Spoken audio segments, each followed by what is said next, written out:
Exercise చేయడానికి ఏ4 పేపరే తీసుకుంటున్నాను. Layout ట్యాబ్‌లో సైజ్‌లో ఏ4 పేపరు, ఓరియంటేషన్ వచ్చి పోర్ట్రైట్, మార్జిన్ వచ్చి నార్మల్. ముందుగా ఇక్కడున్న మ్యాటర్ కంప్లీట్ చేస్తాను.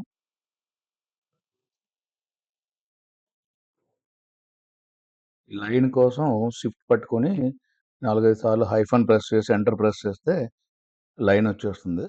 తర్వాత ఇందులో అలైన్మెంట్లు, ఫార్మాటింగ్ ఏమి పట్టించుకోకుండా దాంట్లో ఉన్న మ్యాటర్ కంప్లీట్ చేస్తున్నా. ఇలా డిఫాల్ట్ ఫార్మాటింగ్ తోటి నేను టోటల్ మొత్తం మ్యాటర్ అంతా కంప్లీట్ చేసేసుకున్నాను. ఇప్పుడు దీనికి సంబంధించిన ఫాంట్ ఫార్మాటింగ్ చూసుకుంటే క్యాలిబ్రి 12 ఉందన్నమాట. 12 అనేది అప్రోప్రియేట్ గానే ఉంది. కాబట్టి దీనికి నేను ఫాంట్ సైజ్ ఏమీ పెంచట్లేదు. సో దెన్ డేట్ దగ్గర ఎంటర్ ప్రెస్ చేస్తున్నాను. తర్వాత ఈ డేట్ అనేది రైట్ సైడ్ వెళ్ళాలి. సో ఇక్కడ Ctrl+R ప్రెస్ చేస్తే రైట్ సైడ్ వెళ్ళిపోతుంది. ఈ 3 లైన్లు సెలెక్ట్ చేసుకొని వీటికి లైన్ స్పేసింగ్ తగ్గిస్తున్నాను.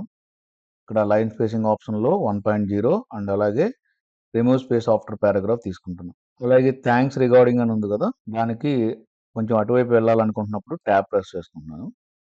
అలాగే ప్రిన్సిపల్ అనేది సెలెక్ట్ చేసుకొని Ctrl+B ప్రెస్ చేస్తే బోల్డ్ అవుతుంది. Ctrl+R for right alignment. అలాగే ఇక్కడ serial number, name of the student ఈ లైన్ అంతా సెలెక్ట్ చేసుకొని Ctrl+B ప్రెస్ చేస్తే బోల్డ్ అవుతుంది. అలాగే సబ్జెక్ట్ అనేది కూడా కొంచెం రైట్ సైడ్‌కి వెళ్ళాలి కాబట్టి ట్యాబ్ ప్రెస్ చేస్తున్నాం. సబ్జెక్ట్ లైన్ కావాలంటే సెలెక్ట్ చేసుకొని Ctrl+B ప్రెస్ చేసుకొని హైలైట్ చేసుకోవచ్చు. ఇదంతా కంప్లీట్ అయిపోయిన తర్వాత అప్పుడు హెడ్డింగ్ గురించి ఆలోచిద్దాం. సో ఈ 2 సెలెక్ట్ చేసుకొని Ctrl+E ప్రెస్ చేస్తే సెంటర్ అలైన్‌మెంట్ అవుతుంది.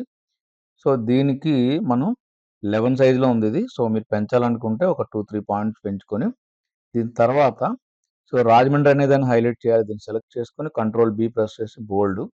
ఆ తర్వాత బెస్ట్ కంప్యూటర్ ఇన్స్టిట్యూట్ సెలెక్ట్ చేసుకొని దీనికి ఫాంట్ మోడల్ నేనైతే ఏరియల్ బ్లాక్ తీసుకుంటున్నాను.